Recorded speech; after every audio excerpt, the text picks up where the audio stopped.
I predated World War II. I went into service in 1940.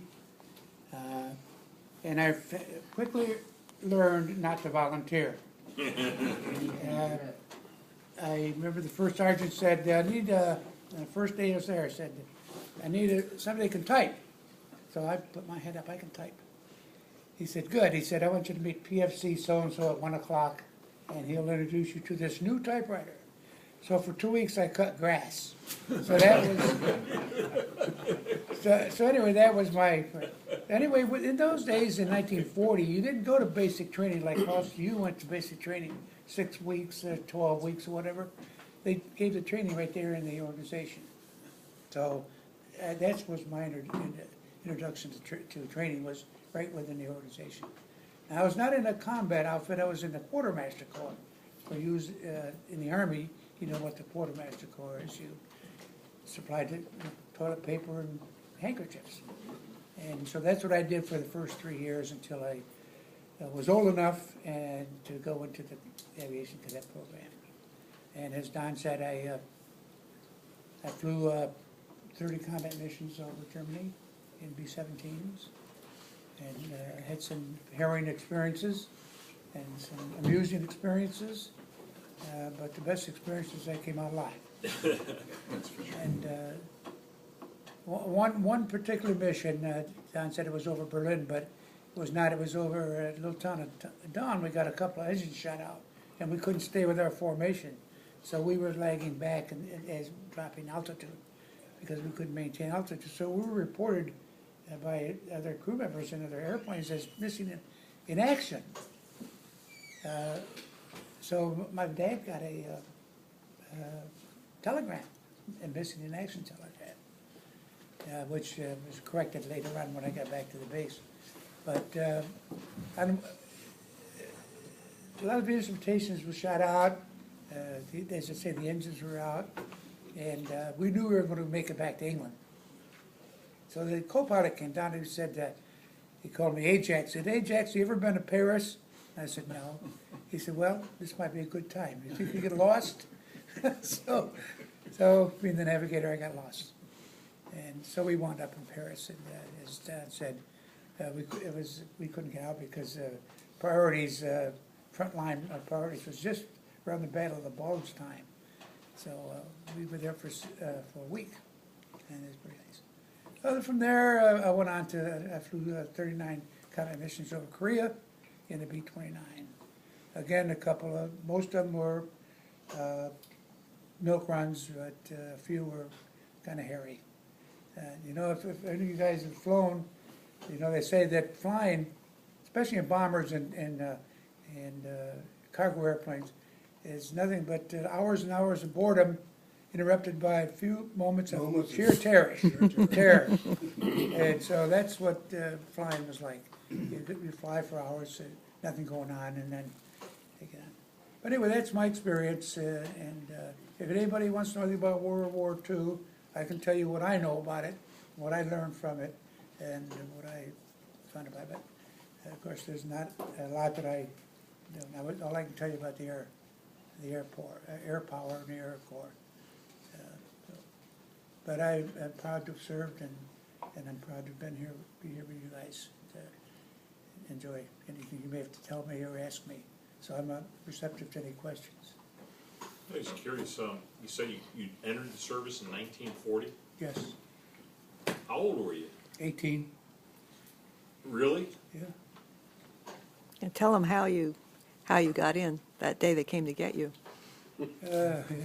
You know, in those days, I was just out of high school, and jobs were tough in 1940, and so I couldn't go to college because my parents didn't have the money to send me, and I don't think I was smart enough. But anyway, for those reasons, I didn't go to college, and so I had to get a job, and the only thing I think was the Army.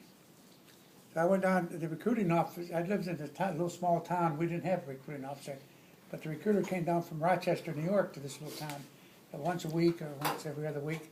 So I went to the post office and met him. He said, and I told him I want to go in the Air Corps. I'd been in love with airplanes ever since I was a little kid. And he said, well, we don't have the vacancy for you right now, but we can send you to field artillery in Philippines. I said, no, I don't want to go to the Philippines. I don't want to go to the Philippines. Anyway, so he said, well, I'll give you a call. So one day, my father had a little farm, and I was picking strawberries, not strawberries, raspberries. And my father came out, and he said, hey, the army guy's looking for you. He said, he's here in a truck, or in a car.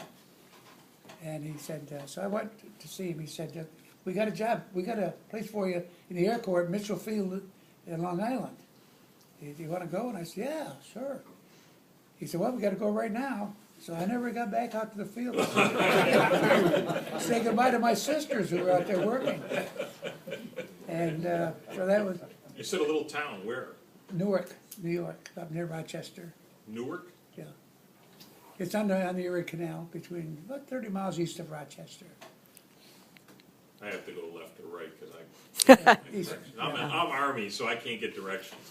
So towards Utica then. towards Syracuse. So how did, Syracuse. how did you I'm end from up Buffalo, there? that's why I asked. My wife's Oh, from yeah. Rochester. No, it's just towards Syracuse. Yeah. It's away from Buffalo. Newark. It's near Geneva, Yeah, near yeah, I know where Geneva is. Canandaigua.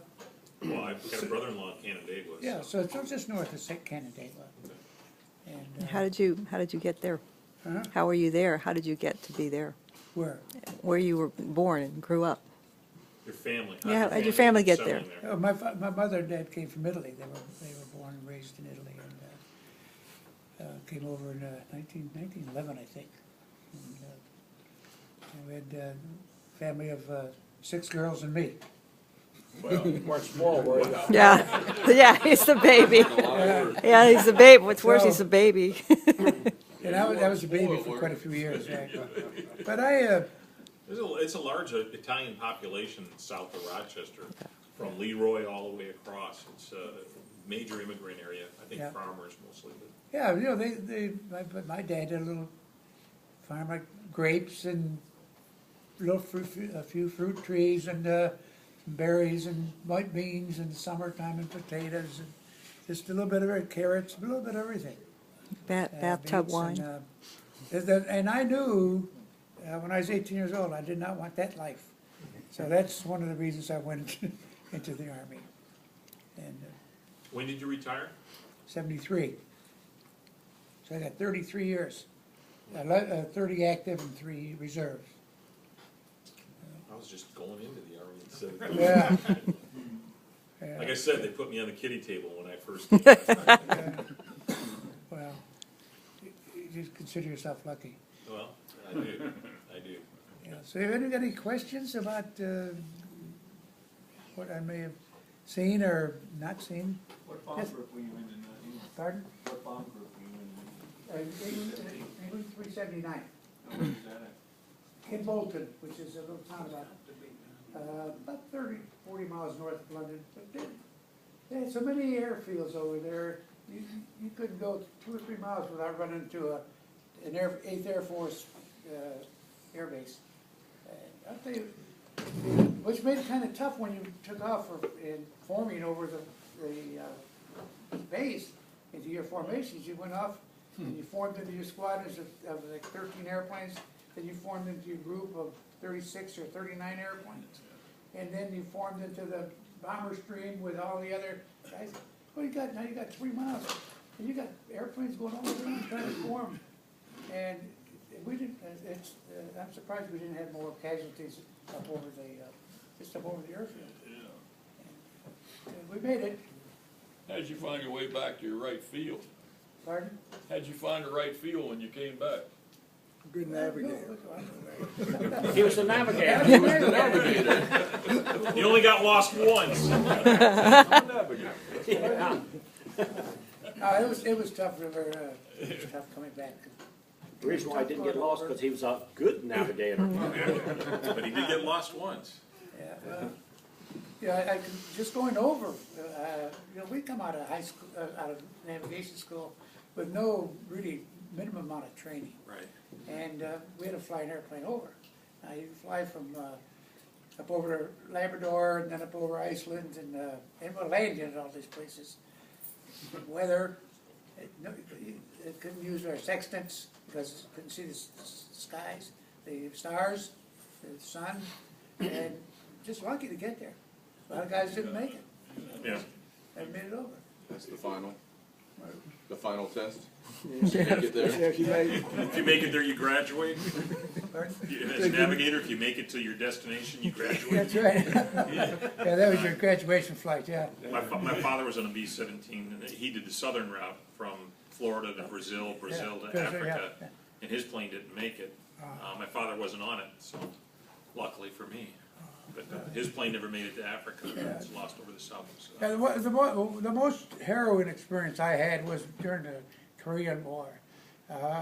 My dad passed away in 1951, and he was seriously ill. And being an only son, they let me come home. In fact, the DOD or Air Force directed me to come home. And while I was gone, my crew went down in Korea. So That's heartbreaking. it was heartbreaking. Both lost my father and my crew. And I just about gave up flying. For about a week, I just couldn't fly. And I told the one commander to give me a ground job for about a week and let me get over this. And he, fortunately, was very compassionate and let me. And after a week of working in command post, I was ready to fly. I was ready to go back to combat. Get out of the paper. Right. All Now, right, you guys have all have your own experiences, and I'm sure they're equally as interesting or more interesting than mine, and more harrowing. So for all of you, I bless all of you and admire all of you, and thank you for your service. thank you. Thank you.